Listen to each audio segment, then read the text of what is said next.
सत्यार्थ प्रकाश के 11वें समोल्लास में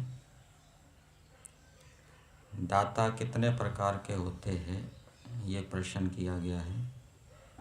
तो उसका उत्तर दिया है 3 प्रकार के, उत्तम, मध्यम और निकृष्ट।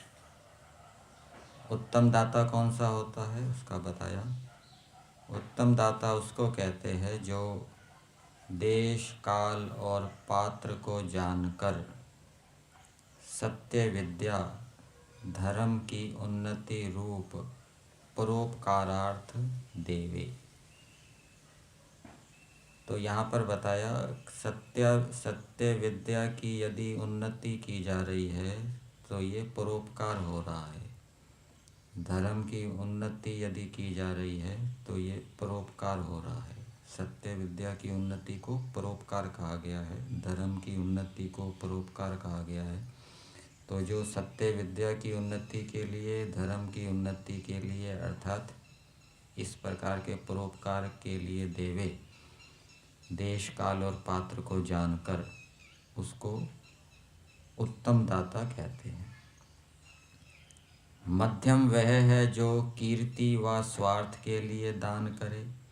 जो कीर्ति के लिए दान करता है, स्वार्थ के लिए दान करता है कि भाई अब मैं दान दे रहा हूँ, आगे इससे मेरे को सहयोग मिलेगा, सहायता मिलेगी। वो पात्र अपात्र का ध्यान नहीं देता, बस उसका मुख्य रहता है यश मिले अथवा आगे इससे सहयोग मिलेगा। ये मध्यम दाता कहलाता है। और नीच वह है कि अपना व पराया कुछ उपकार न कर सके, किंतु वैश्य गमन आदि व भांड भाटों आदि को देते समय तिरस्कार, अपमान आदि भी कुचेष्टा करे। पात्र कुपात्र का कुछ भी भेद न जाने, किंतु सब अन्न 12 पसेरी बेचने वालों के समान विवाद, लड़ाई, दूसरे धर्मात्माओं को दुख देकर सुखी होने के लिए दिया करे, वो अधम दाता कहलाता है। तो ऐसे दाता भी होते हैं जो लड़ाई कराने के लिए, विवाद कराने के लिए दान देते हैं, धर्मात्माओं को दुख देने के लिए दान देते हैं। ये अधम दाता है। ये पात्र कुपात्र का कुछ ध्यान नहीं देते। अर्थात जो परीक्षा पूर्वक विद्वान धर्मात्माओं का सत्कार करे वह उत्तम, और जो कुछ परीक्षा करे व ना करे परंतु जिसमें अपनी प्रशंसा हो उसको मध्यम, और जो अंधाधुंध परीक्षा रहित निष्फल दान दिया करे वह नीच दाता कहता है। तो उत्तम दाता बनने के लिए भी परीक्षा करनी आवश्यक है, और परीक्षा वही कर सकता है जिसके पास विद्या है। यदि विद्या नहीं है तो वो परीक्षा नहीं कर पाएगा। इसलिए उत्तम दाता बनने के लिए विद्या प्राप्त करनी भी आवश्यक है। फिर आगे प्रश्न किया है, दान के फल यहाँ होते हैं व परलोक में होते हैं। अर्थात जो हम दान करते हैं उसका फल इस जन्म में मिलता है तो अगले जन्म में मिलता है। तो उसका उत्तर दिया है सर्वत्र होते हैं। इस जन्म में भी फल मिलता है, अगले जन्म में भी फल मिलता है। प्रश्न, स्वयं होते हैं व कोई फल देने वाला है। उत्तर, फल देने वाला ईश्वर है। जैसे कोई चोर डाकू स्वयं बंदी घर में जाना नहीं चाहता, राजा उसको अवश्य भेजता है।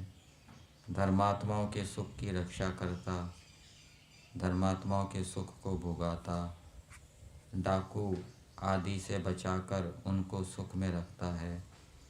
वैसे ही परमात्मा